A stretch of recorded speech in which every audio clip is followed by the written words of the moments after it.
Bienvenidos a Objetivo Horizonte. Buenas tardes a todos. Bueno, bienvenidos al primer programa del año. Acabamos los últimos del 2021 un poquito accidentados, como bien sabéis.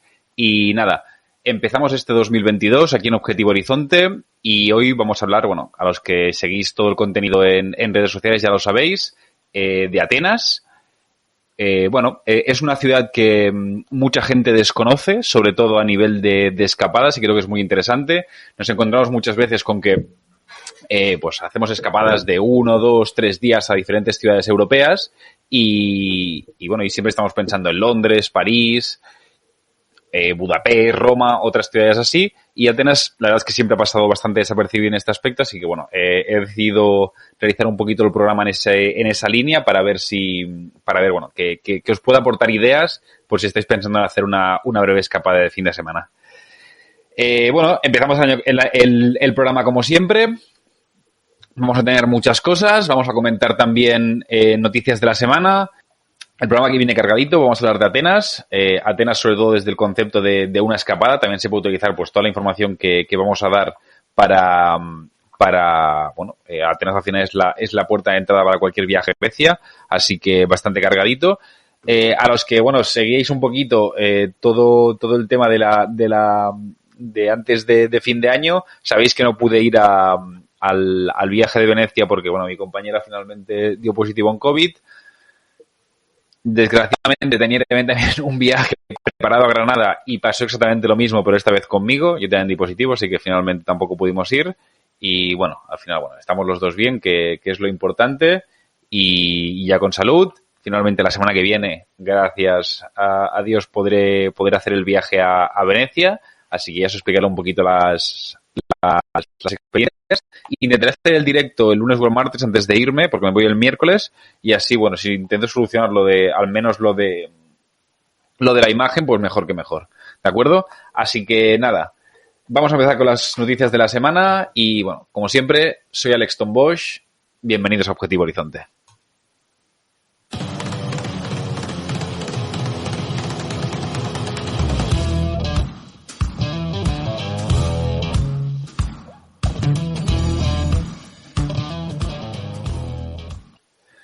Bueno, pues empezamos un poquito el programa con las noticias de la semana, como siempre. Quería haceros una breve introducción solo de dos noticias muy cortitas. La primera, como siempre, intento relacionar bastante las noticias con el mundo del viaje, o sobre todo con países que creo que os pueden interesar, o que me interesan a mí también, no os voy a engañar. La primera noticia, el titular es que somos más viejos de lo que creemos, y es que se ha descubierto en Etiopía... se ha redescubierto. Durante los años 70 del siglo XX se descubrieron en Etiopía lo que serían los huesos más antiguos del Homo sapiens. ¿De acuerdo? Estos huesos, en un principio, estos restos se pensaban que tienen una antigüedad de aproximadamente 195.000 años, pero estudios recientes han estimado que no, que resulta que ahora tienen 230.000 años, lo que implica que nuestra especie es 35.000 años más vieja de lo que pensamos. Esto, hablando de una cifra de 190 o 200.000 años, puede no parecernos mucho, pero pensad que la civilización como tal, la más antigua, más o menos rota sobre el 6.000 antes de Cristo. Las primeras civilizaciones en todo el creciente fértil, en toda la zona de Mesopotamia y después también Egipto. Entonces, que nuestra hace 8.000 años, que no es tanto. O sea, imaginad que el ser humano realmente tiene más de 230.000. Es decir, que nuestra historia... los últimos 8.000 años de historia como civilización es una parte muy pequeña de nuestro recorrido como especie. Veremos cuánto duramos, pero creo que es una noticia curiosa y que impresiona bastante. El siguiente punto que os quería comentar es acerca de Kazajstán. ¿Por qué quería hablar de Kazajstán? Porque es un país que creo que es muy interesante, que está súper infravalorado por el turismo y por los viajeros en general. Es un país gigantesco, es un país muy, muy grande y que tiene muchísima variedad tanto de ecosistemas como de territorios que visitar. Y lamentablemente, lo hemos redescubierto, parece, durante estos días por las noticias que siempre vemos que no son para bien. sino todo lo contrario, y es que durante las últimas semanas, sobre todo desde principios de este año, ha estallado una pequeña revolución en Kazajstán. ¿De acuerdo? Como les decía, creo que es un país que está muy infravalorado, que es una especie de unicornio escondido y al que tengo muchas ganas de visitar. Y, como les decía, lamentablemente se ha popularizado estos días, sobre todo por el tema de las protestas que están habiendo, protestas bastante violentas, por el precio del gas, ¿de acuerdo? ¿Qué está pasando? Cuando hablo del precio del gas, no me hablo del precio del gas. Bueno, vosotros y nosotros seguramente lo habréis notado también en vuestra factura de la luz y también las noticias relacionadas con esto. Así que os voy a poner un poco en contexto para entender lo que está pasando allí, ¿de acuerdo? Kazajistán, como sabéis, es un país, es una ex república soviética y aunque sobre el papel siempre, desde la disolución de la URSS han sido una democracia, se ha parecido más a una dictadura que a otra cosa, ¿vale? Durante los últimos 20 años, el presidente ha sido un hombre llamado Nursultán Nazarbayev, nombrecito, y bueno, se iban convocando elecciones, pero bueno, eran elecciones bastante falsas en las que ganaba casi con el 90% o el 95% de los votos. La oposición directamente ni existía porque es una pantomima realmente que hay montada con todas las clases oligárquicas del país. Y vamos, que es una democracia totalmente funcional, como os podéis imaginar. Y bueno, ¿qué pasaba? Pues que la población, pese a toda esta situación, tragaba, ¿vale? Tragaba pues estas formas de gobierno y nunca ha habido demasiada oposición al régimen más allá de protestas bastante aisladas. ¿Por qué? Pues porque pese a lo que pueda parecer y pese a lo que la gente piensa, Kazajstán es un país rico, muy, muy rico, ¿de acuerdo?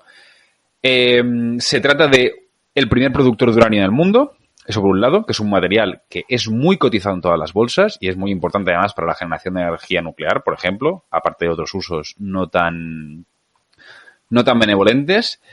También tiene petróleo, también tiene gas y además es la ruta de paso principalmente entre China y Europa, pasando por Rusia, además, más segura. ¿Por qué? Porque por el sur la alternativa es bajar a través de Irán, es bajar a través de Siria, es bajar a través de países que históricamente son un poquito más conflictivos, ¿de acuerdo? Entonces nos encontramos con que Kazajstán o al menos era una balsa de aceite desde los 90 y bueno, esta conexión que tenía Oriente y Occidente pues siempre le ha creado una posición geoestratégica muy interesante.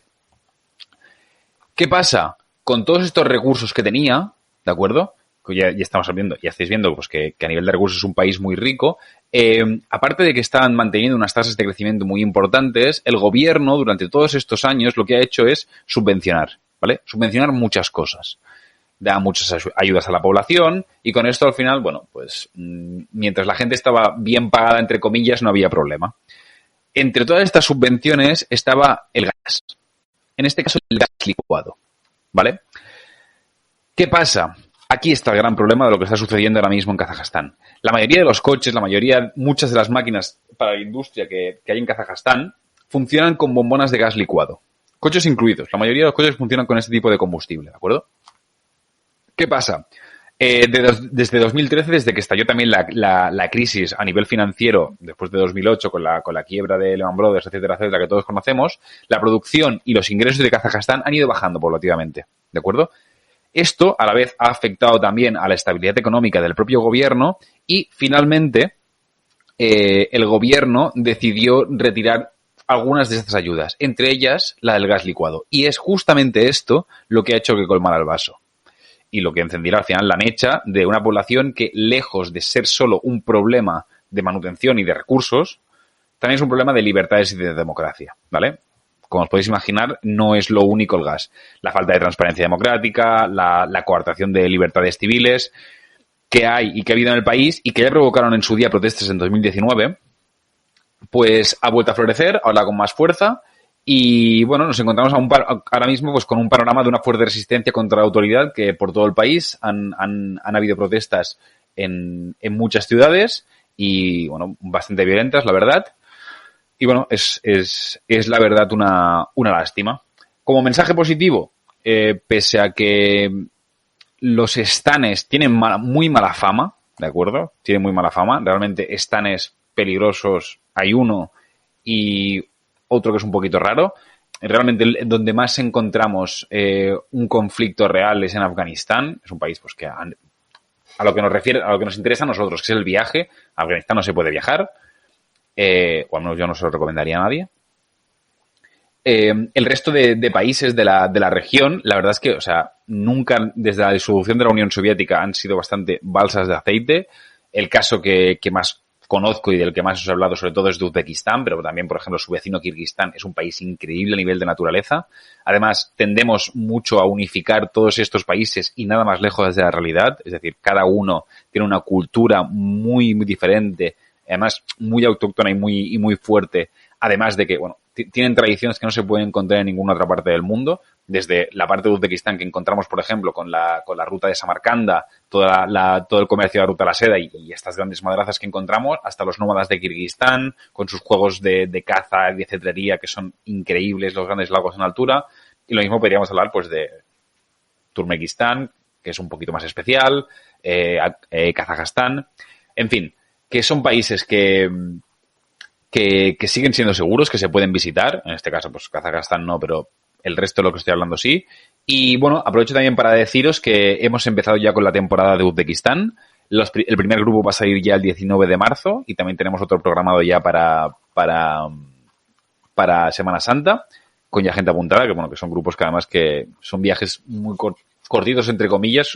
Uzbekistán es un país que se puede hacer en 9 días perfectamente, de sábado a domingo, así que encima de la gente que se tenga que pillar pues vacaciones, con una semanita tiene suficiente.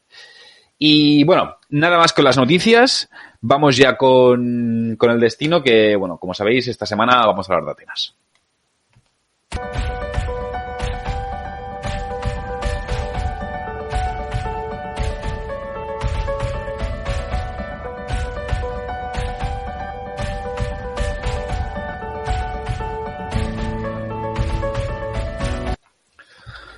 Pues como os decía al principio del programa, hoy vamos a hablar de Atenas.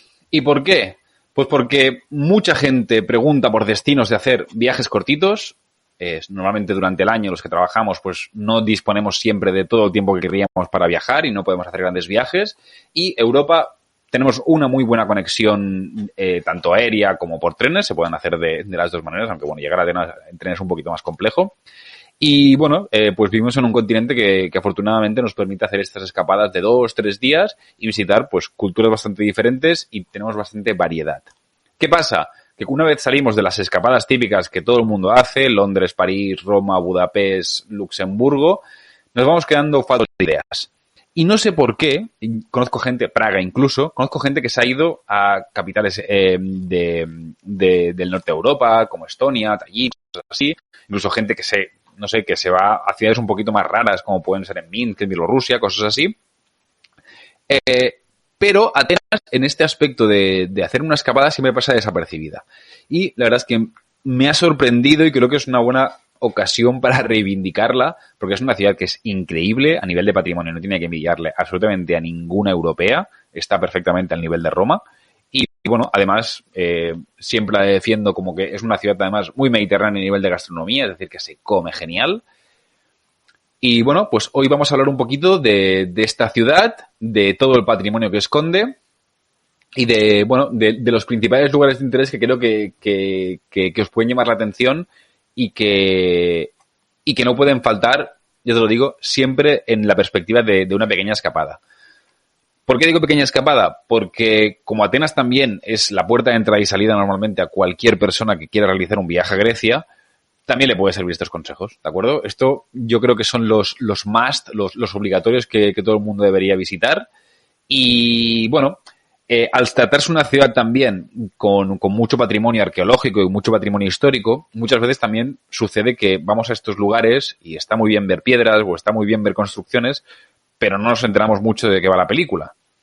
Entonces, como siempre, vamos a hablar un poquito primero de la historia de viaje de Atenas, es decir, la historia que nos va a servir a nosotros para realizar un viaje. Hay otras partes de la historia que no nos interesan en este caso, así que vamos a omitirlas un poco. Y nada más, vamos a hablar un poquito de la historia de Atenas. Como os decía, como de costumbre, vamos a centrarnos en la etapa más importante, en este caso de la ciudad, que va a ser la etapa antigua, y creo que es la más interesante para todos, aunque bueno, dar unas pequeñas pinceladas a tiempos más contemporáneos con datos que creo que también son interesantes. Los que estáis en directo, si tenéis alguna pregunta en el chat, estoy atento, así que, por favor, sentir total libertad, que ya que no se ve el vídeo, que la verdad es que es una putada, hablando mal, al menos que si queréis interactuar o si tenéis cualquier duda, estoy abierto a sugerencias y preguntas.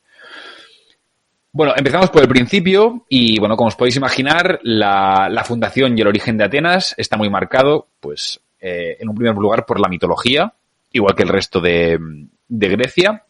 Su nombre, como bien sabréis, proviene de Atenea, la diosa protectora de la ciudad, que nació de la frente de Zeus, de la cabeza de Zeus, además nació completamente adulta y completamente ataviada con su armadura.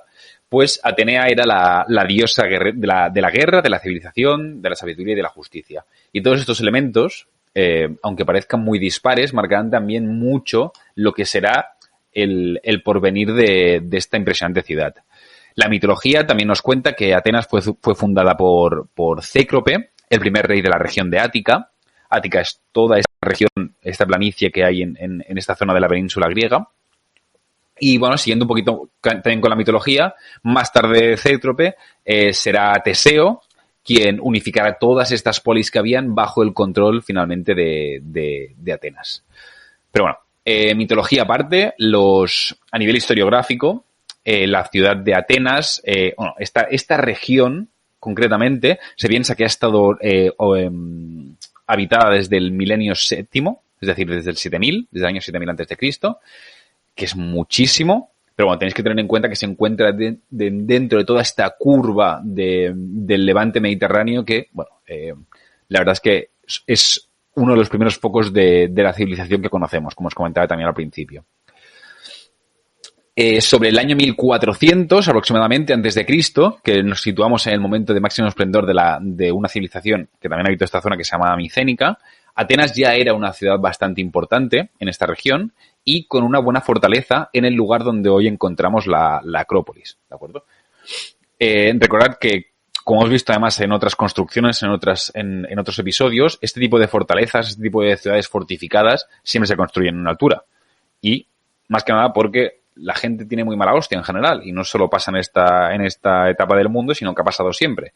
Ahora, pues puedes tener problemas con alguien en la calle, pero en aquella época pues te invadían y te venían a saquear. Entonces, construir tu ciudad en una zona alta siempre te otorgaba no solo la capacidad de ver a tus enemigos venir desde lejos, lo que te ayuda a prepararte, sino que además la altura da una superioridad defensiva que siempre es útil cuando te están viniendo a invadir. Seguimos un poquito más adelante y llegamos a una etapa que creo que también es muy importante analizar, que es la de Atenas y la democracia. ¿Por qué? Porque en esta época Atenas estaba constituida como una ciudad-estado y sobre 1400 a.C., al principio, Atenas era una monarquía aristocrática. Es decir, el monarca gobernaba, ¿de acuerdo? Había un rey y se apoyaba, en este caso, en un órgano judicial llamado aerópago, que es una especie de tribunal supremo, que a su vez estaba compuesto por la nobleza, ¿de acuerdo? Es decir, el gobierno era parte exclusiva del rey y aparte se apoyaba a la nobleza para cuestiones judiciales, ¿de acuerdo? Es una especie de monarquía absoluta que veremos más adelante. Mirad una pregunta, y también sería por una razón espiritual para estar más cerca del cielo. Veremos, cuando pasen los años, al principio ya se construyó una fortaleza, porque los ritos a nivel espiritual, a nivel más místico, religioso, eran más incipientes, ¿de acuerdo? Seguramente en las primeras etapas de la fundación de Atenas o de habitabilidad de esta región, no tenía un aspecto tan espiritual la religión y los mitos no estaban tan formados como tal, ¿de acuerdo? Entonces será más adelante, a partir del siglo VIII antes de Cristo aproximadamente, cuando encontramos por un lado que, un poquito antes seguramente con la formación de los mitos, pero encontramos que por un lado la monarquía, esta absoluta, pasó a sustituirse un arcontado, ¿de acuerdo? Que era más o menos también una especie de rey, pero que estaba compuesto por 9 jefes diferentes, ¿vale? Que se iban cambiando al principio cada 10 años y al final fue de manera anual. Y también veremos que todas estas construcciones que se empiezan a levantar, ¿de acuerdo?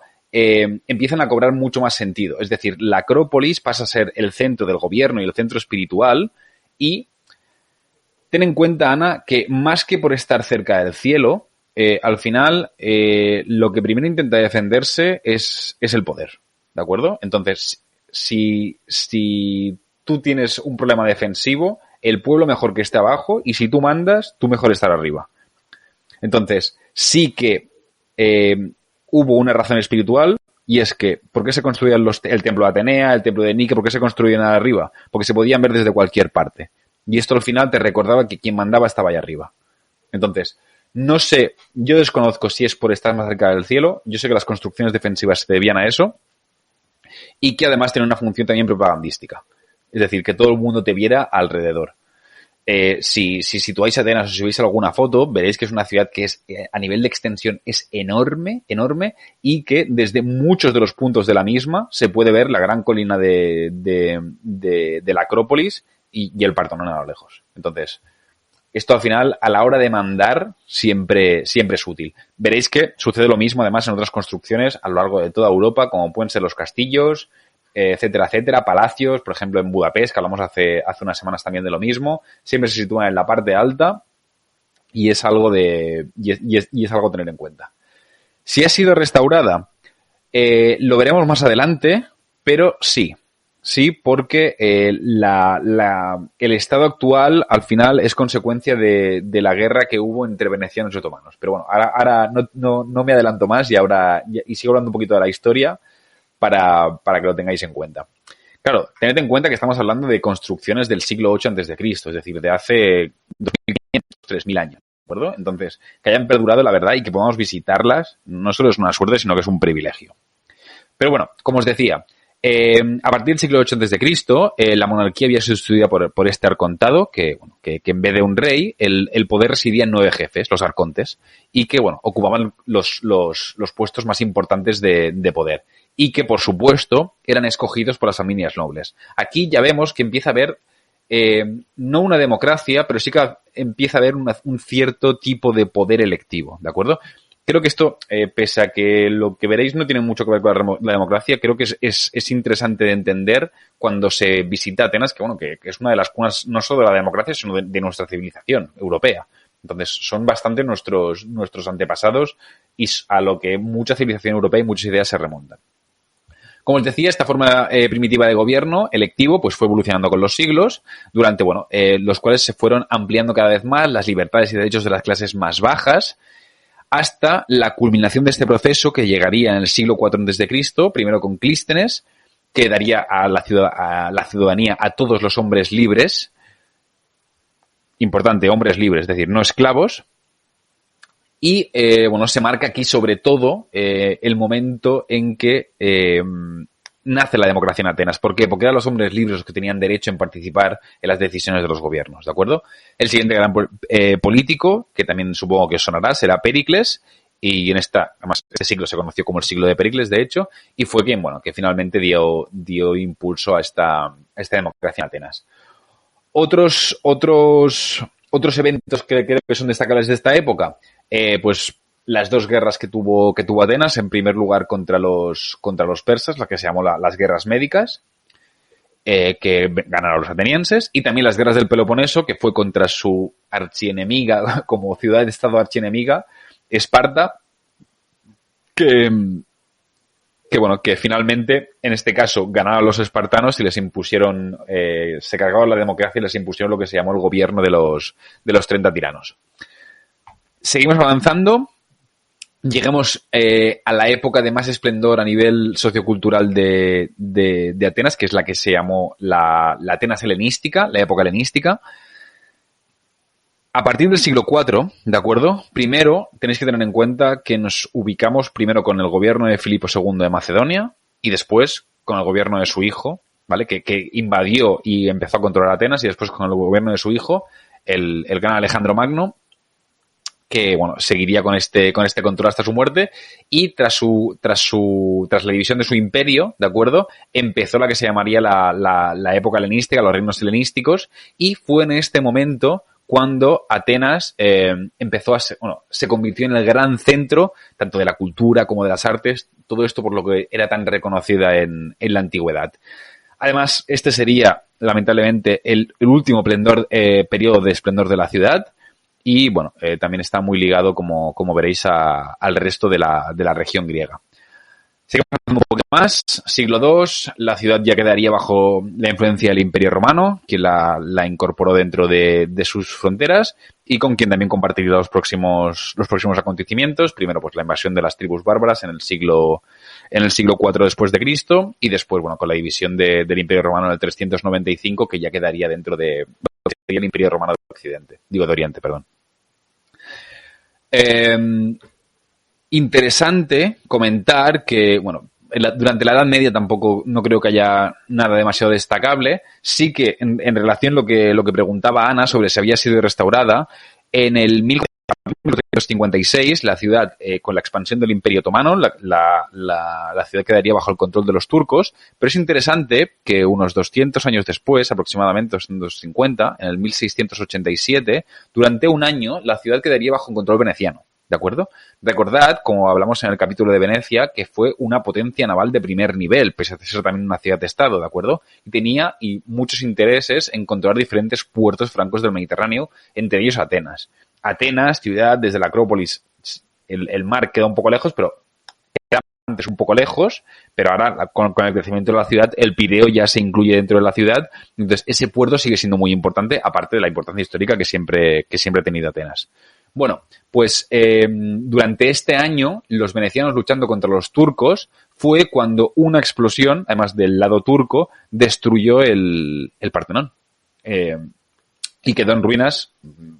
Sí, bueno, a ver, estamos hablando que el Partenón además debía tener en aquella época pues casi 2000 años. Entonces, imaginaos lo que es, cómo te siente una explosión después de esa edad.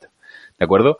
Y bueno, para acabar un poquito, más que nada para haceros una pincelada, no voy a extenderme demasiado en la Edad Moderna. Durante los siguientes siglos y años, la historia de Atenas estuvo muy ligada a la historia de Grecia ya como país. A partir de 1810 empezó la guerra de independencia griega contra los turcos, a lo que también la ciudad sufrió bastantes daños, incluido todo el patrimonio arqueológico, por supuesto. Durante la Segunda Guerra Mundial, Grecia se declaró neutral. Algo interesante es que los italianos intentaron invadirla, pero no pudieron con los griegos. La resistencia los venció, pero bueno, finalmente sucumbieron frente a los nazis. Y bueno, segunda mitad del siglo XX, caracterizada un poquito también siguiendo la misma línea que el resto de países europeos. Tuvieron su buena dictadura fascista desde el 67. Que, bueno, se llamó el golpe de estado de los coroneles en su momento y, bueno, estuvieron gobernando hasta el 74 una junta militar de extrema derecha y nada más. Hoy en día ya Atenas es, junto con Grecia, parte de la Unión Europea y es la gran ciudad que conocemos.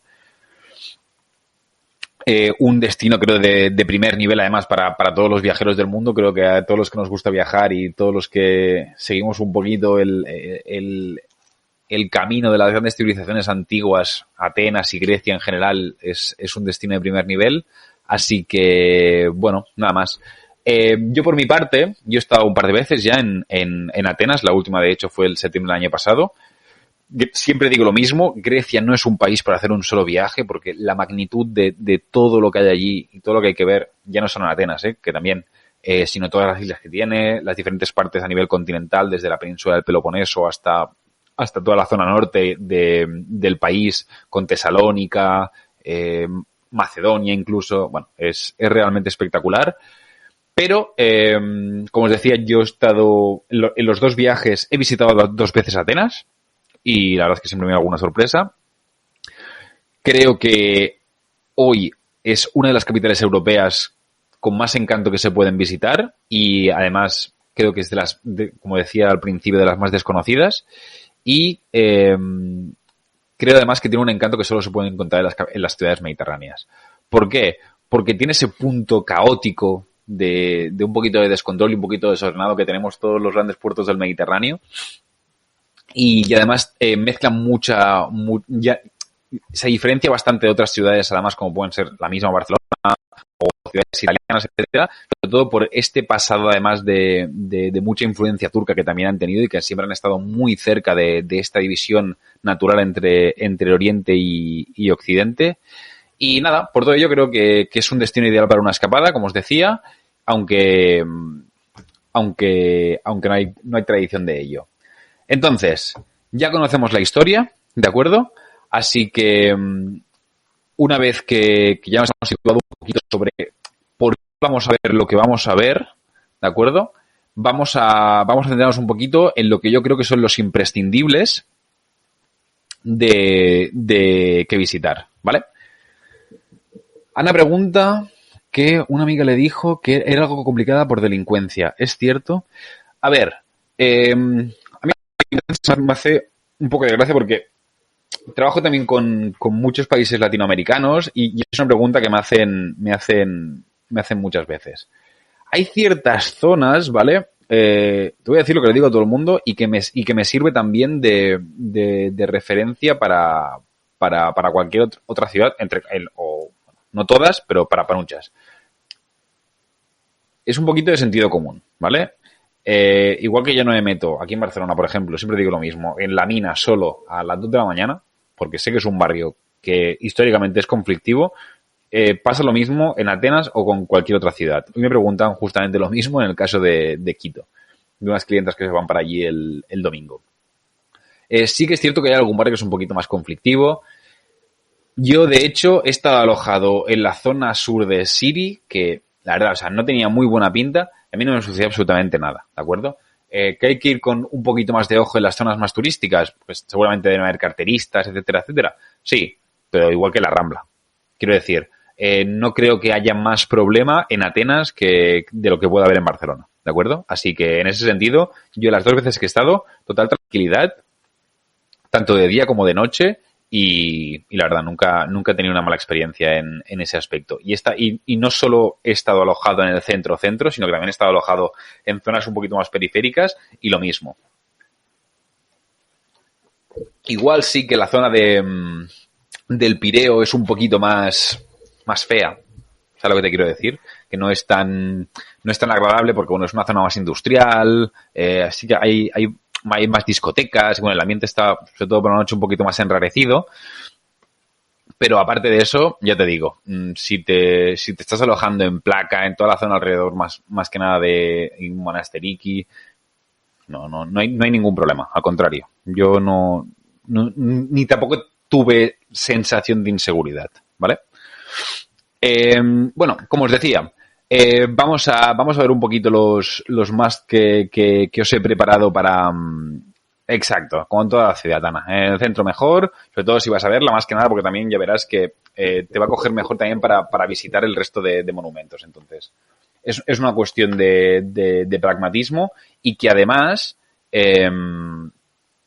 hay mucha oferta hotelera. Es una ciudad que, bueno, históricamente, pues como te puedes imaginar, siempre ha recibido mucho turismo, así que no hay problema y vas a tener mucha oferta de la categoría que quieras y para todos los gustos y colores, desde hostels hasta hoteles de 5 estrellas muy bien ubicados y muy correctos. Como os decía, vamos a avanzar, vamos a ver un poquito qué ver en Atenas. Para empezar, ¿de acuerdo? Lo que me gustaría mencionar son una serie de monumentos, ¿de acuerdo? Sobre todo las ruinas antiguas de Atenas, principalmente. ¿Por qué? Porque pese a que están dispersas por toda la ciudad, ¿de acuerdo? En todas ellas, todas las que voy a mencionar, se puede comprar un pase, ¿vale? Es un pase combinado, una especie de bono, ¿de acuerdo? Que cuesta unos 30 euros, además que tiene una validez, al menos en septiembre era así, de 5 días, con el que podéis visitar todos estos monumentos, ¿vale? Todos estos yacimientos que ahora vamos a nombrar. Entonces, vale mucho la pena, para mí es la más completa y es con el que te llevas una idea seguramente más general de todo el patrimonio arqueológico que hay en Atenas. Hay más, recordad, en estos programas y en general en los directos no menciono todo lo que se puede ver y todo lo que se puede hacer, porque es que si no, no acabaría. Así que vamos a empezar, ¿de acuerdo? Y como os decía, vamos a empezar por este conjunto que entra en esta entrada del bono. Y el primero de ellos que quería mencionaros es el Templo Olímpico de Zeus. ¿Por qué?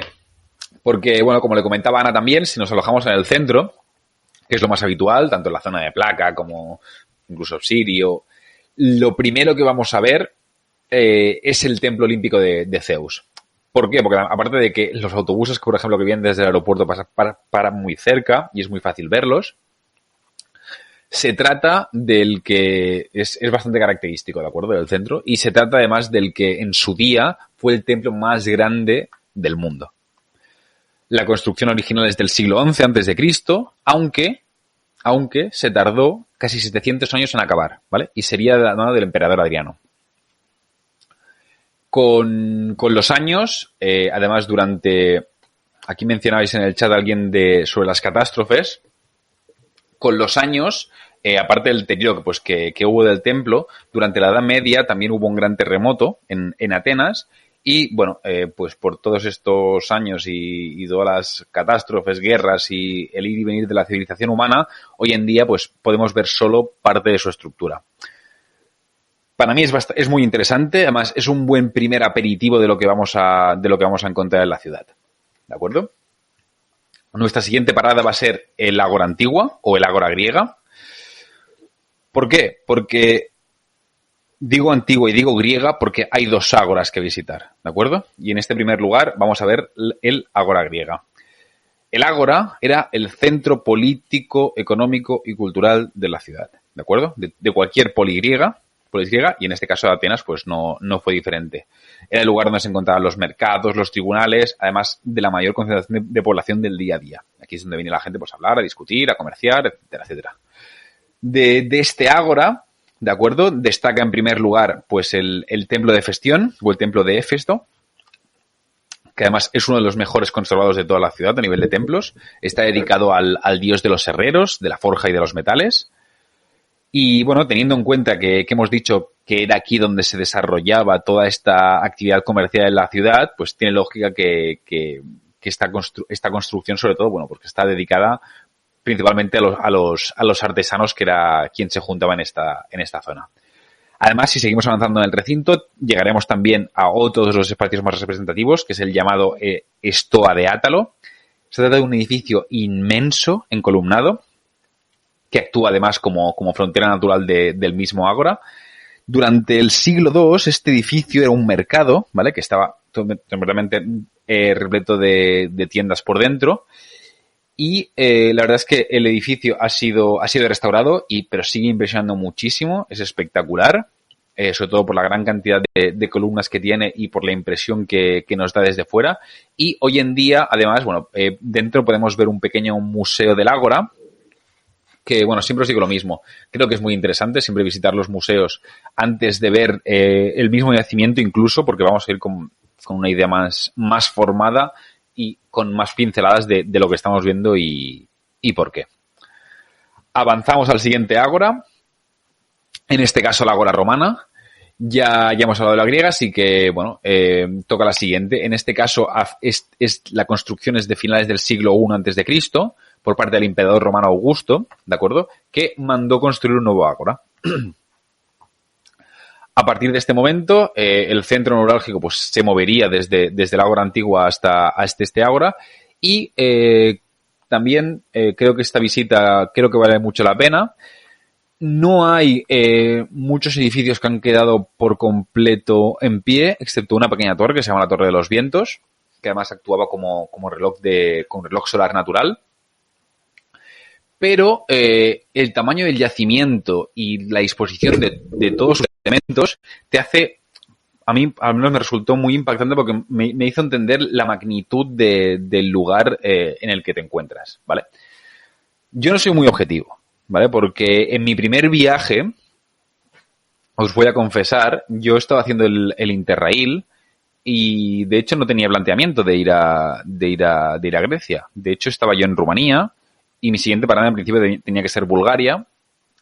Y nada, me encontraba en el norte de Rumanía, estaba en Cluj-Napoca, me calenté, encontré vuelos relativamente baratos que iban directos desde allí hasta Atenas y al día siguiente me planté, cuando no tenía que haber ido hasta allí. Pero bueno, como me alojaba en el centro, me alojaba relativamente cerca, soy historiador de formación, como sabéis, y soy un apasionado de la historia, y en el caso de Grecia, bueno, pues como os podéis imaginar, si es la meca para cualquier viajero, imaginaros para un viajero historiador. El hecho es que mi primera parada fue el Ágora Romana y parecía un niño. Realmente parecía un niño. Me acuerdo que le estaba enviando fotos a compañeros, amigos, y de lo contento que estaba, recuerdo es que, bueno, lo recuerdo con mucho cariño.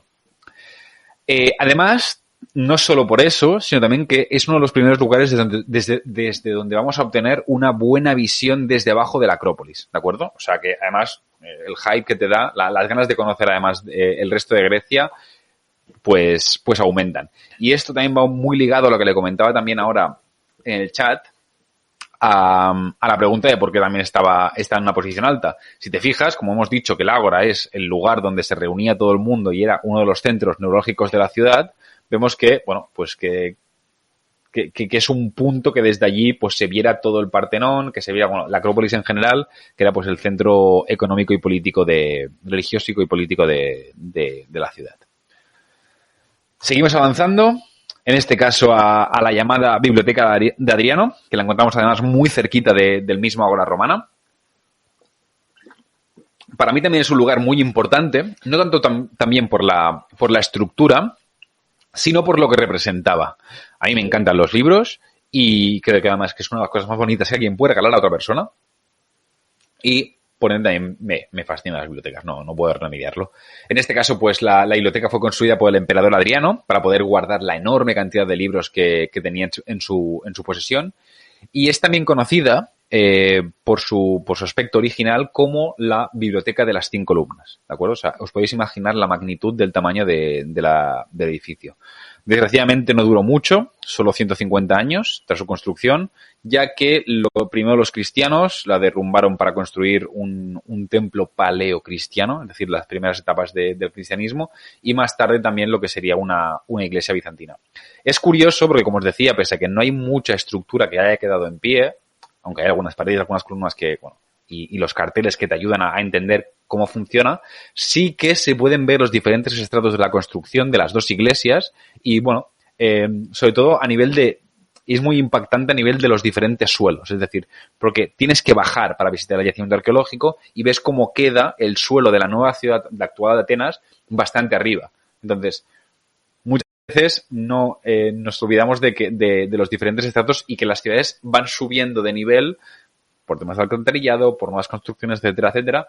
Y en este caso, pues es muy interesante tanto para ver estos yacimientos y estas diferentes construcciones desde el templo cristiano hasta la iglesia bizantina. Respecto a Roma, la cultura griega. No entiendo la pregunta. ¿Qué quieres decir respecto a Roma, la cultura griega? Ah, respetó. A ver, ten en cuenta, sí, esto es muy importante, ten en cuenta que el expansionismo romano, ¿vale? No dejó de ser hereditario del griego, ¿vale? ¿Qué quiero decir con esto? Roma debe a Grecia su cultura. Sí, no, lo he entendido. Roma debe a Grecia la cultura, ¿de acuerdo? Al final, la transición que hay desde la misma religión, por ejemplo, es decir, Zeus se transforma en Júpiter, Afrodita se transformó en Venus. Al final, el panteón griego y los a nivel mitológico, por ejemplo, es una transferencia total de la cultura griega a la romana. Los canons, el estilo, la arquitectura, todo esto viene de Grecia. La época clásica, la época helenística viene de Grecia. Roma creció como una potencia industrial muy potente, militar muy potente, pero toda esta cultura al final sí que siempre hay un aspecto de dominación, ¿vale? Porque al final, si tú no, ¿cómo le diría? Si tú no asimilas la cultura que estás invadiendo, es muy difícil que puedas acabar controlándola, ¿de acuerdo? Entonces, ¿qué pasa?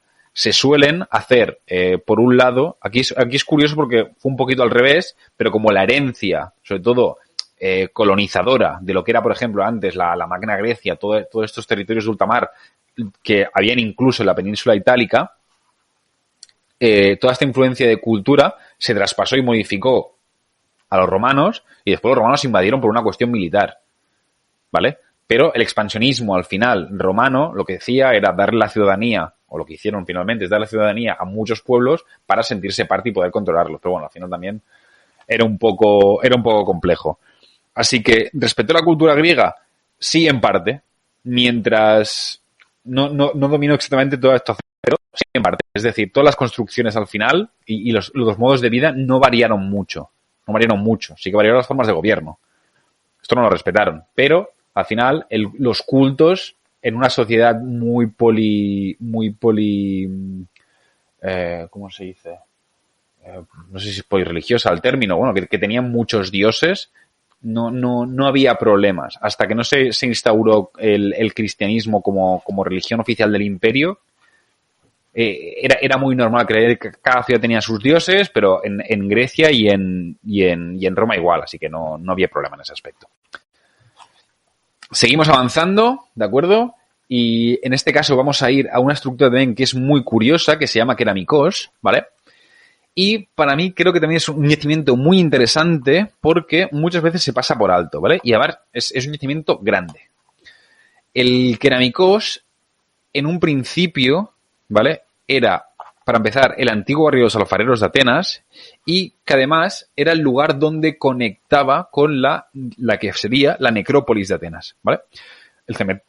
El cementerio. Y además uno de los más grandes de toda Grecia en la época.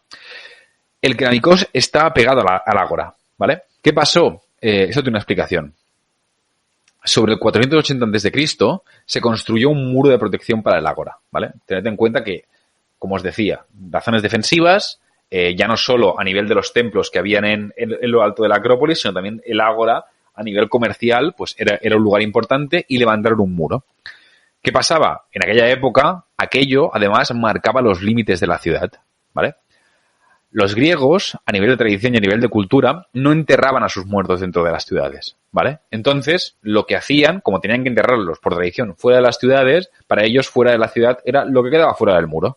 Entonces, todo este espacio, en cuanto se construyó este muro de protección del ágora, empezó pues a convertirse en una necrópolis y además, bueno, con la magnitud y el poder que tenía Grecia, acabó convirtiéndose pues en la necrópolis más grande de toda Ática y de toda Grecia. Seguimos avanzando y, bueno, me he dejado para el final pues la joya de la corona, por supuesto, la gran Acrópolis, el símbolo de la ciudad y además, bueno, se ha convertido casi también en el símbolo de todo el país, de toda Grecia. Su nombre, como os decía, significa literalmente ciudad alta. Y bueno, no es para menos porque buenas rampas hay para llegar hasta allí. Si la visitáis ya lo veréis, que el acceso llega más de una persona sacando el hígado por la boca. La Acrópolis, como os decía antes también, era el recinto sagrado de la ciudad, ¿vale? En época clásica. Pero, como hemos visto antes también, durante etapas anteriores, fue un tiempo también la ciudadela original y, bueno, pues uno de los puntos defensivos de primer nivel de toda esta región. El edificio que más impresiona, por supuesto, es el Partenón, el gran templo dedicado a la diosa Atenea, como hemos visto, la diosa de la ciudad, aunque no es el único. En la Acrópolis también podemos ver otros templos menores, incluso que están algo mejor conservados, como pueden ser el templo de Atenea Nike o el templo de Erección. ¿Qué destaca también? El gran teatro de Dionisio, que está incrustado en la ladera de la montaña que hay donde se encuentra la Acrópolis. ¿Por qué? Porque además este teatro es del siglo V a.C., si no recuerdo mal, y lo han restaurado y aún hoy en día pues se pueden comprar entradas para ver espectáculos de música, para ver representaciones de teatro, o sea que siguen activo y realmente, bueno, es un teatro bastante impresionante, ¿de acuerdo? Aunque parezca un topicazo, ¿vale? Os voy a decir pues que por supuesto, es el lugar más importante que vais a poder visitar en Atenas.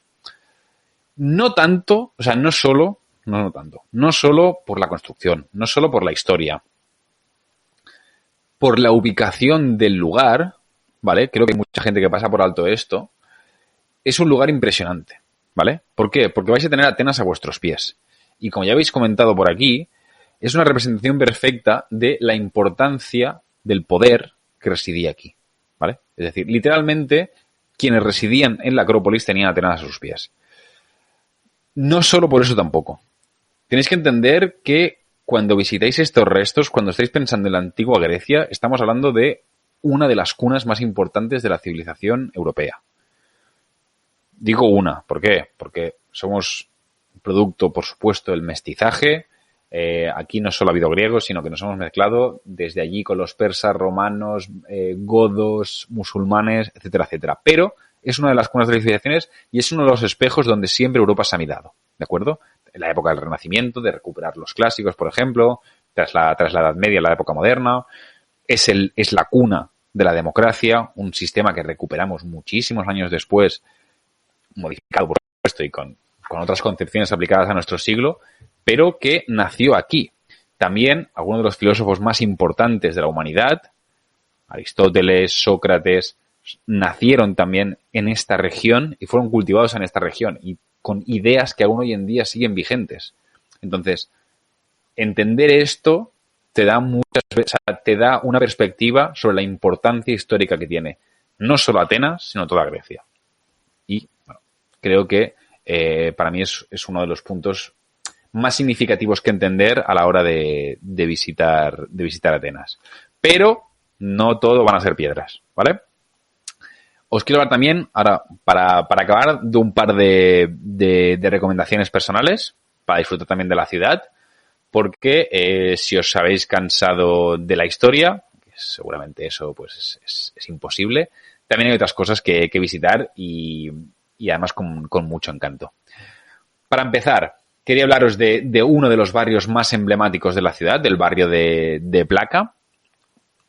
No solo es el más emblemático, sino también es de los más pintorescos. Calles adoquinadas, casitas de colores, terrazas, mucha vegetación y muchas plantas en la calle. Es un lugar ideal para pasear, para perderse. Va a ser seguramente el punto también donde vais a encontrar pues más gente paseando, más turismo. Es uno de los barrios más bonitos que hay, por no decir el más bonito. Además está pegado a la colina de la Acrópolis y desde allí pues bueno se puede llegar caminando a casi todos los lados de interés de la ciudad. Y bueno, pues por ello también seguramente es donde vais a encontrar también el ambiente más turístico. Hay muchos hoteles, para mí es una zona ideal donde alojarse, porque como os decía, Atenas es una ciudad que permite casi visitarla por completo a pie. Y bueno, pese a ello, os quería también nombrar otro punto, que pese a que también en esta zona vais a encontrar buenos restaurantes, ¿de acuerdo? De todos los tipos y todas las comidas, como en cualquier otra ciudad europea, os recomiendo visitar encarecidamente lo que se conoce como una taberna griega, ¿de acuerdo? Una taberna tradicional griega. Es como un restaurante de pueblo, ¿vale? Para comer comida local. Yo os recomiendo que os alojéis un poquito del centro porque vais a encontrar siempre, no mejor calidad, no solo de calidad, sino algo que quizá un poquito más auténtico y de verdad, por 4 duros como aquel que dice, se come genial. Es un país que no es caro per se para comer, te puedes pegar auténticos festines. Yo, la verdad, personalmente, las mejores que visité no estaban en Atenas, sino que, como os decía, estaban pues en la zona de Peloponeso, en Nafplion comí espectacular y sobre todo también en el norte del país, en Tesaloniki, cerca de Meteora también. Pero en Atenas también se pueden encontrar, ¿de acuerdo? Es una ciudad muy grande, así que no tendréis problemas, pero de verdad, si podéis y vais, no podéis perderos la experiencia de comer hasta hartaros, buen vino, buena comida, en una taberna griega. Porque además, de verdad, la comida griega es un motivo de sobras para visitar Atenas. Por último, os quería hablar también de los que se han llamado los jardines de Atenas y el estadio Panatenaico, ¿de acuerdo? En este caso no son construcciones antiguas, pero creo que también vale mucho la pena visitarlas. Por un lado, los jardines de Atenas es un parque precioso, se trata de unos jardines creados en el siglo XIX para la que en aquel momento era la reina y la monarquía, aunque finalmente a mediados del siglo XX se hicieron públicos y hoy en día es un parque precioso por el que pasear y sobre todo por el que refugiarse a la sombra durante un rato, porque si vais en verano en Atenas hace calor y el sol aprieta bastante, ¿de acuerdo? Entonces, es una visita además muy recomendada. También os quería hablar que justo al lado de este parque, de estos jardines de Atenas, encontramos también el llamado Estado Panatenaico. La construcción original, ¿vale?, es del 330 a.C., que era un estadio donde se celebraban los Juegos Panatenaicos, por eso lleva ese nombre. Los Juegos Panatenaicos eran una especie de como fiestas mayores, una fiesta que mezclaba tradiciones religiosas, artísticas, deportivas, ¿de acuerdo?, y que se hacían cada año en Atenas. Y aquí es donde se celebraban. Por supuesto, el estadio que vais a visitar hoy en día no es el de aquella época. En este caso no ha perdurado nada, sino que el estadio es nuevo. Se levantó en el siglo XVIII. Pero, aún así, creo que vale mucho la pena visitarlo porque está en un estado de conservación brutal y el tamaño y la monumentalidad del lugar realmente valen la pena, hacen que valga la pena visitarlo. Por último, ¿vale? Por último, os quería hablar también de un museo, ¿vale? El Museo Arqueológico de Atenas. ¿Por qué? Porque para mí creo que es la primera visita que debéis hacer, ¿vale? Se trata del museo más grande de Grecia. Para mí no es el más impresionante, pero sí que es el más grande. El Museo de la Tumba de Filipo en el norte es brutal y ver aquello para mí es lo más espectacular que he visto en Grecia. Pero el Museo Arqueológico de Atenas creo que es uno de los de las visitas importantes que hay que realizar. ¿Por qué? Os lo he dicho en anteriores programas, ¿de acuerdo? El museo en este caso está compuesto por todo el patrimonio griego, sobre todo de piezas de época antigua, pero vais a poder encontrar de todo, desde de vasijas, cerámica, armas, momias, hay absolutamente de todo. Y me encuentro, os lo menciono porque me encuentro que muchas veces la gente cuando va allí lo deja para el final, en plan, si me da tiempo lo veo. Eso está bien. Si tienes poco tiempo, yo entiendo que cada uno tiene que priorizar y cada uno pues visita al final lo que buenamente quiere y puede, pero creo que es un error dejarlo para el final si tenéis el objetivo, la intención de visitarlo. El museo, el Museo de Historia de la Ciudad, si queréis visitarlo, tenéis que visitarlo siempre lo primero. ¿Por qué? Incluso antes que los yacimientos, por muchas ganas que tengáis. Porque una vez visitado el museo vais a entender mucho mejor el resto de cosas que vais a estar viendo, ¿de acuerdo? Es la misma turra que os pego siempre con la historia. Que siempre os digo, es importante empaparse un poco de la historia del lugar y de saber el por qué estáis viendo lo que estáis viendo, ¿de acuerdo? Una cosa es que tenga valor, sí, es una columna gigantesca que estoy viendo aquí que tiene 12 metros. Y es genial y te puede impresionar, pero siempre es mucho más enriquecedor entender el contexto de lo que estáis viendo, ¿de acuerdo? Entonces, quería dejarlo aquí. Estos son los puntos que os quería mencionar. Mira, puedes recomendar 2 o 3 platos griegos que no sea el tzatziki. Mira, yo soy un fan incondicional del pollo y el cerdo. No puedo evitarlo, me encanta. Pero además, o sea, soy un fan incondicional en Grecia. Porque hay una cosa que se llama gyros, que es que lo sirven en platos y lo hacen como kebab. Y lo cortan, porque es muy típico, es un plato, tiene mucha influencia turca como os podéis imaginar, así que se come espectacular. Cualquier musaca que os podáis probar también es un plato típico de allí y aunque parezca un topicazo, es muy bueno. Kebab para ellos, importante, nuestra carne de kebab para ellos es el gyros y para ellos kebab es carne pinchada en un palo, ¿de acuerdo? También espectaculares para todos los gustos. Si no coméis carne, como comenta también por aquí, tema de pescados. Es un país que es península y que es insular, es decir, que tiene islas a patadas. Entonces, pulpo, lubina, nosotros comimos de todo. Y podías comer pescado y las ensaladas también están espectaculares. Además, os recomiendo también, si podéis probarlo, hay un plato, no recuerdo el nombre, cómo se llama, luego lo busco, que es queso feta frito, caliente, es espectacular. Y además, en las tabernas, ¿de acuerdo? Lo que es muy típico es pedir platos pequeños. Es decir, no pides solo un plato grande de comida, sino que tienes diferentes platos, pimientos rellenos de queso feta, también están espectaculares. Tienes diferentes platos, ¿de acuerdo? Y tú vas picando. Entonces, comes bastante variedad del estilo tapas, como pasa aquí en España, pero en este caso de comida griega. Lo que queráis, de verdad, o sea, es espectacular. Y pescados, bueno, lo que te decía, el pulpo está espectacular, cualquier pescado que te cocinen, ensaladas, el tzatziki, aunque parezca un topicazo, también. Como los meces turcos. No sé lo que son los meces turcos. Déjame buscarlo. Vamos a ver qué son los meces turcos. Meces turcos.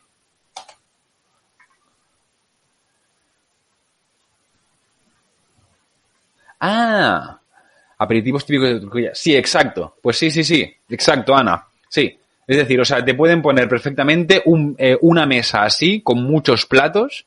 Uno con tzatziki, otro con alguna ensalada de legumbres. Exacto, pequeñas raciones, correcto. Pues sí. Y sale rodando. Acabas saliendo rodando porque acabas comiendo de todo en cantidades industriales. Y además tienen una tradición que, aparte de tener buen vino, ¿vale? Que tienen buen vino. Quizá no tienen tanta tradición como nosotros, pero sí que tienen vino de mesa. A mí me gusta mucho que es el vino de mesa, el vino del día a día, ¿vale? Te ponen unas jarras, que además se ponen por jarras, que hay de medio litro, de 250 y de 1 litro. Y son jarras metálicas normalmente, que te las traen frías y se sirve vino frío. Y es vino para comer. Entonces, entre el vino y la exquisitez de absolutamente casi cualquier lugar al que vayas, es espectacular. Mira, pues si tienes un blog de cocina, te va a ir ideal porque de verdad hay un montón de cosas.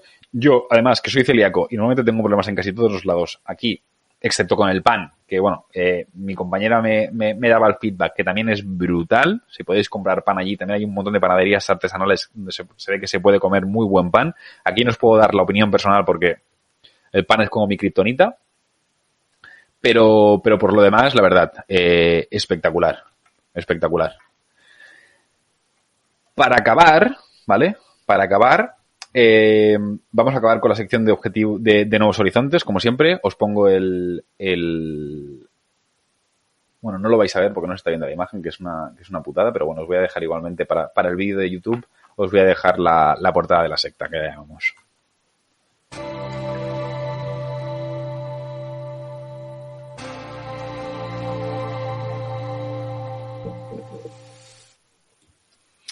Vale, pues para acabar el programa de hoy, vamos a hablar de un concepto nuevo, ¿de acuerdo? Que se está trabajando a nivel de viajes, ¿vale? ¿Por qué? Porque durante los últimos años, las últimas décadas, ya sabemos que, bueno, que sí, que no voy a pegaros la brasa ni con el cambio climático, ni con la sostenibilidad, pero durante los últimos años sí que se ha puesto muy de moda y muy en boca de todos, y es importante que sea así, el concepto de turismo sostenible, de no tener un impacto negativo allí donde vamos. Y esto se puede aplicar igualmente en otros muchos sectores, ¿de acuerdo? Comercio sostenible, comercio de proximidad, etcétera, etcétera. Pero vamos a centrarnos hoy en el caso del turismo. Desde hace unos meses o un año, está empezando a hablarse mucho de un nuevo concepto que, dejando atrás el concepto sostenible para hablar de regenerativo, ¿vale? Y en este caso, hoy quería hablaros del concepto de turismo regenerativo. ¿Qué es esto?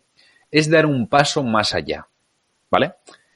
Cuando hablamos siempre de turismo sostenible, hablamos de no tener un impacto negativo, de intentar pues compensar nuestras emisiones, de no dejar huella, sea el tipo de que sea, de carbono, de ecológica, etcétera, etcétera, a los destinos y a los viajes que hacemos.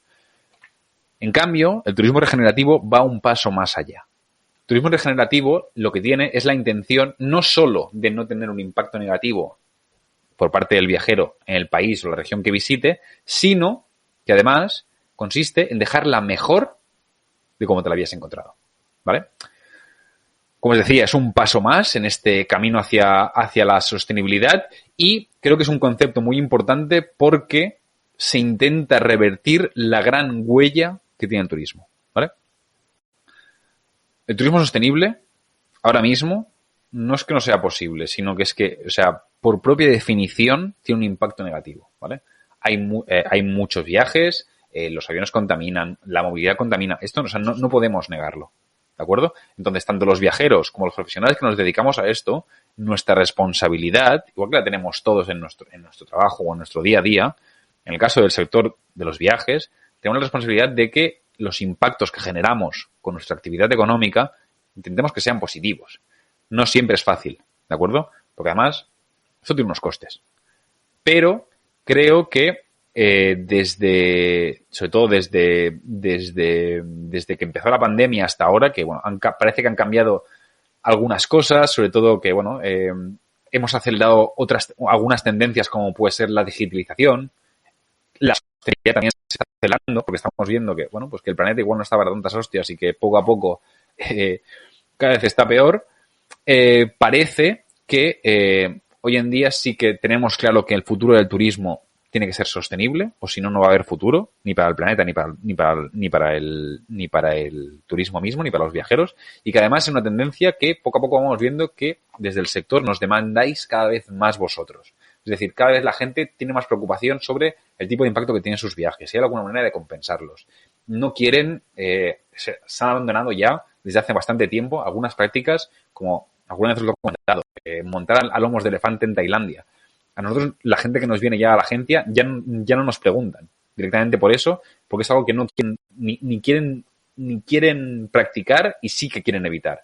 Entonces, creo que vamos en la buena línea, que aparezcan nuevos conceptos, ya no de ser sostenibles, sino ya de ser regenerativos, es decir, dar un paso más y no evitar ya la huella negativa, sino que dejar los sitios de los que nos hemos encontrado, es una muy buena noticia. El sector sigue evolucionando y va a seguir evolucionando, y la gente y todos aquellos sectores pues que no vean esto, lamentablemente se van a quedar atrás, no solo por las tendencias del mercado, sino porque el planeta ya no permite otro tipo de acción. Y bueno, lo que comentáis también por aquí, por el chat, ya no solo a nivel económico, ya no solo a nivel de nuestro sector o de nuestra actividad profesional, sino también es una forma de vida, y hay que entenderlo así. Es decir, os lo he repetido muchas veces aquí, no se trata de definirse como ecologista o de cualquier otra corriente filosófica o política. Se trata de cuidar el lugar en el que donde vives. Y el lugar donde vives es el planeta. No es Barcelona, no es Cataluña, España, Europa. Es el planeta en general. Y lo que pase en Brasil, en el Amazonas, nos afecta. Lo que pase en las selvas de Indonesia nos afecta. Pero lo que pasa también en las calles de Atenas a nivel de contaminación también nos afecta. Nos afecta a todos los niveles. Entonces, bueno, desde aquí un poquito una llamada a que cada uno desde nuestra responsabilidad ver cómo podemos hacer para que todos estos viajes que hacemos, sean de la magnitud que sean, grandes viajes, pequeños viajes, pues cada vez tengan eso, lejos de tener un impacto negativo, pues tengan un impacto positivo y que además dejemos los sitios pues mejor que como nos lo hemos encontrado. Ser consciente de lo que vives en todo momento. Exactamente. No hay más. Pues nada más. Yo me despido aquí. ¿Cómo dejo Atenas mejor? Buena pregunta. Pues mira, si te parece, es algo que estaba pensando ahora, podríamos hacer alguna entrada del blog, incluso alguna sección de nuevos horizontes dedicada justamente a eso, a dar tips para ver cómo podemos mejorar los lugares que estamos visitando. Esto es complejo. Es complejo y además no solo para el viajero, sino para el mismo sector, porque nosotros nos encontramos con ello. Porque la solución más rápida que te puedo dar ahora mismo es decirte lo mejor que puedes hacer para empezar a ser consciente de que tu viaje de aquí hasta allí tiene unas emisiones de carbono, por ejemplo, ¿vale?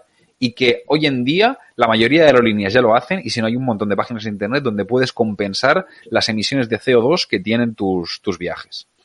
De igual manera, ya no solo el avión, también la estancia en el hotel.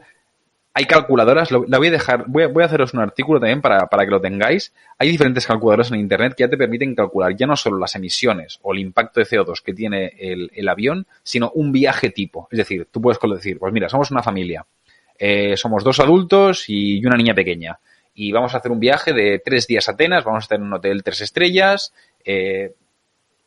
vamos a comer allí y vamos a movernos en transporte público, por ejemplo. Pues estos programas ya hacen unas medias, ¿vale? No sé exactamente cómo funciona a nivel de algoritmos, pero parece que están bastante bien trabajados. Cero CO2 creo que además tiene una muy buena calculadora en ese aspecto. Pues te hacen unas medias y te dicen la media de emisiones de CO2 que tiene tu viaje. ¿De acuerdo? Entonces, os haré un pequeño post en el blog, ya lo pondré también en Instagram y os avisaré para que tengáis constancia, porque es realmente muy interesante, porque hay muchas maneras de hacerlo, ¿vale? Pero hay que hacerlo bien, ¿vale? Entonces, como os decía, si compensáis todo esto, al final se pueden lograr, no seguramente a la perfección, porque es casi imposible calcular al milímetro todas las emisiones que has tenido desde que has salido de tu casa hasta que has vuelto, pero bueno, tienes una idea aproximada y puedes participar en proyectos medioambientales para empezar que tengan un impacto negativo y compensen todas estas emisiones. ¿Qué más? Bueno, pues intenta consumir local, restaurantes, seguro que hay iniciativas dentro de la ciudad que te pueden servir pues para hacer un uso más responsable de la misma ciudad. Ahora estoy un poquito improvisando, ¿eh? Hay también, por ejemplo, acciones como, creo que se llama el plugin, que habla de recoger basura, por ejemplo, mientras haces deporte. Yo esto lo he visto, por ejemplo, muchas veces aquí en Collserola, de gente que va corriendo con una bolsa al lado, porque lamentablemente la carretera de las Aigües, por ejemplo, la tenemos llena de mierda. Y es un lugar, es el campo de deporte de media Barcelona, porque siempre hay gente, sobre todo los fines de semana, haciendo deporte, y aún así te encuentras mascarillas, papeles, siempre te estás encontrando plásticos. Y hay mucha gente pues que se dedica directamente a, pues mira, aprovecho que hago deporte y voy recogiendo un poco de basura. Pues esto puede ser una buena medida, por ejemplo, si estás en una ciudad extranjera. Pero, lo que os decía, creo que hay que conocer bien el caso de cada ciudad para ver qué tipo de impacto puede resultar positivo, ¿vale? Yo también entiendo que si vas a hacer una escapada durante 2 días, Atenas en este caso, no vas a dedicar uno entero a recoger basura en la ciudad. Lo entiendo, ¿vale? Por eso, una buena documentación previa puede servirte para, mira, esto puede ser interesante, puede servirte para pues tomar igual alguna acción o alguna decisión previa al viaje que sirva para justamente esto. Pero me la apunto porque creo que puede ser chulo, incluso de cara a la sección de nuevos horizontes, cuando hablamos de destinos, dejar también un tip sobre qué podemos hacer para mejorar ese lugar en el que estamos. Atenas, número de días que recomiendas. Yo recomiendo mínimo 2 días enteros. Es decir, si llegas un día por la mañana, que te vayas, o sea, si vas a estar los días, aviones incluidos, que llegues por la mañana pronto y que te vayas por la tarde. ¿Se puede ver Atenas todo en un día? Sí, pero te vas a pegar una paliza espectacular y no vas a poderlo ver, o sea, no vas a poder verlo todo. Entonces, yo mínimo 2 días enteros y si pueden ser 3 mejor, para ir más tranquilo. A mí no me gusta correr mucho, normalmente los viajes. Siempre, afortunadamente, cuando viajo acostumbro a hacerlo con tiempo, mi trabajo me lo permite y me gusta ver las cosas con calma. Entonces, soy más partidario del slow travel que de otra cosa, ya no solo como filosofía, sino también por calidad de viaje, ¿vale? Entonces, 3 días en Atenas para mí es una buena cifra. ¿Por qué? Porque puedes dedicarle un día a visitar todos los yacimientos arqueológicos, puedes dedicar otro día a pasear por Placa. Solo Placa realmente da para un día para estar tranquilo, conocer los jardines, pasear por la ciudad tranquilamente, y el tercer día además pues explorar igual un poquito más de las afueras. Atenas tiene una peculiaridad también que no os lo he mencionado en el directo de hoy, pero que también tiene muchos miradores, ¿vale? Porque es una ciudad que hay bastantes colinas, aparte de la Acrópolis, hay bastantes colinas en toda la ciudad. Entonces, subir a uno de estos miradores y ver las vistas brutales que hay desde cada uno de ellos, pues también puede ser una experiencia muy chula. Y así hacer excursiones cerca. Exacto. Esta es otra historia. No todas, porque hay cosas que están muy lejos, pero incluso si tenéis 4 días, pues podéis alquilar un coche y hacer una excursión al canal de Corinto, incluso, qué sé yo, acercados a Nafplion, que yo creo que en 2 horas y media te puedes acercar desde Atenas. Hay otras cosas que ya requieren más tiempo, pero bueno. Como siempre os digo, cualquier duda sobre viaje a nivel de organización, tenéis los canales abiertos, tanto de la agencia como el mío personal para lo que haga falta. Y si queréis que os organicemos un viaje, pues faltaría más. Es nuestro trabajo, somos los herreros de los viajes. Así que cualquier duda y cualquier cosa que necesitéis ya sabéis dónde estamos. Y a mí personalmente ya sabéis que me podéis contactar tanto por Instagram o comentarios o lo que queráis. ¿De acuerdo? No sé si tenéis alguna pregunta más. Pues yo me despido aquí. Además, hoy hemos hecho récord, pese a los problemas técnicos, que me sabe fatal que no se vea la puñetera imagen, pero bueno, tendréis el vídeo colgado, que al menos sí que se está grabando. Y para la semana que viene intentaré tenerlo solucionado. Hoy hemos hecho récord, como os decía, es el directo más largo que de momento ha salido, llevamos 1 hora y 20. Muchas gracias a todos los que os habéis pasado. Un abrazo muy fuerte. Y nada, la semana que viene ya os avisaré por redes. Haré el directo lunes o martes seguramente porque el resto de la semana estaré en Venecia. Y nada más. Nos vemos la semana que viene y un abrazo muy fuerte a todos.